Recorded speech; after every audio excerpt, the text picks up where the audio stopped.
So I would now like to call on Helle Siegstad. Helle is a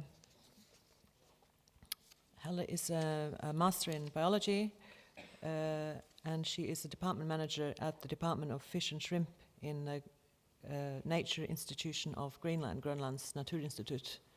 And Helle's going to be talking on climate changes and effects on marine resources in Greenland and new fishing grounds in polar waters.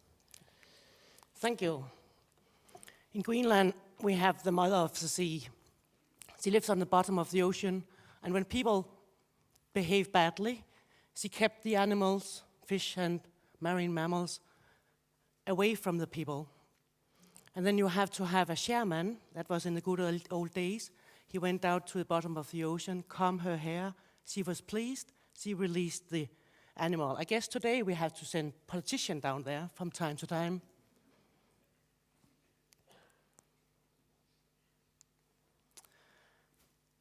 I've been asked to give a talk about climate changes and the effect of marine resources in Greenland and new fishing ground in polar water. After a short introduction to the Northwest Atlantic, we haven't heard much about that until now. I'll give a talk on climate changes and effect of marine resources. I will concentrate on cod and shrimp because time is short. I will just briefly get into the question about new fishing ground, and I can already now tell you that we still need to be patient. I'll talk shortly also about a climate research center in Nuuk, which we believe will start already in 2008. I'll get back to that. And I'll just make a short note on our research program called EcoGreen. This is a map of Northwest Atlantic. For the first time, I guess. We are in this area where we live. We are between Iceland and Canada. We are talking about a huge island with relatively few people. 52,000 people on the west coast, 3,500 on the east coast.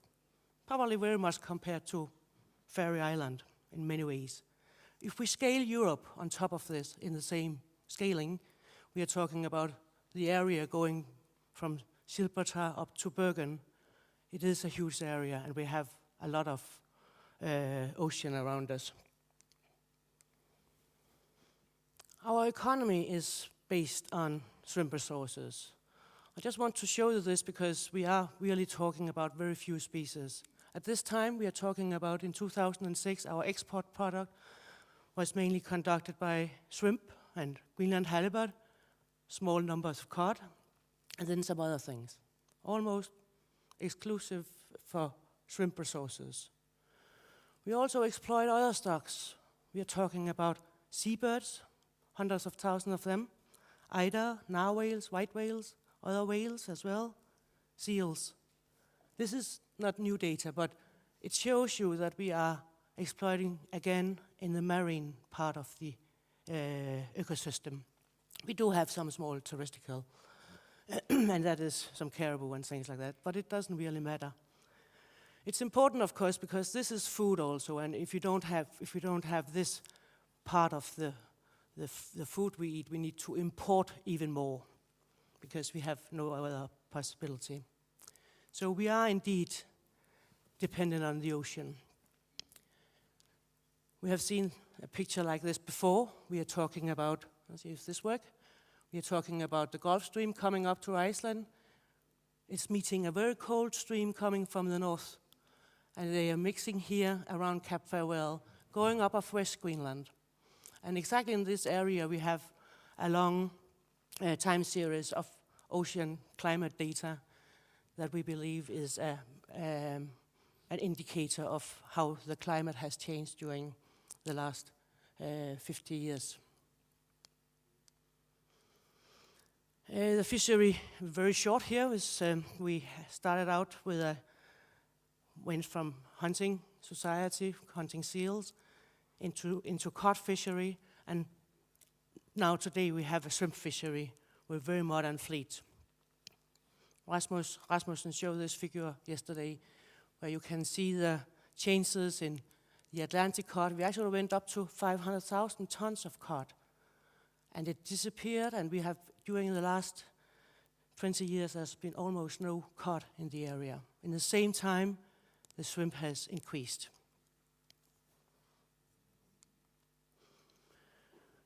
We do have data back from 1880. I want to, you should, oh, sorry, This is the technique. Here we go. You should try to look at this. This is the temperature at Fuller Banks from 1920 up till 1970.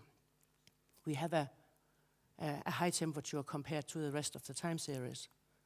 Also, we do have in this few year, last year we have seen an increase from the 90s up till record high in 2005, but it has decreased again. But back to this part, because we are talking about last time the cod appears in Greenland water. The first, we don't have very good data, but the first time we heard about it was in 1908. And then it moves up at the west coast, and you can see it until 1900 and in the late 30s, it was all over in Greenland water. It's important to see, I have been trying the numbers here is underlined, this is actually where we start fishing them. So we saw it the first time in 1908 up till 20 years later, 15 years later, there was no fishing. This is the historical graph of the catches of cod in Greenland water.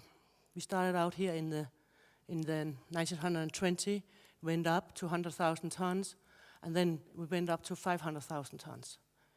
In the 70s, as the temperature decreased, the cod disappeared.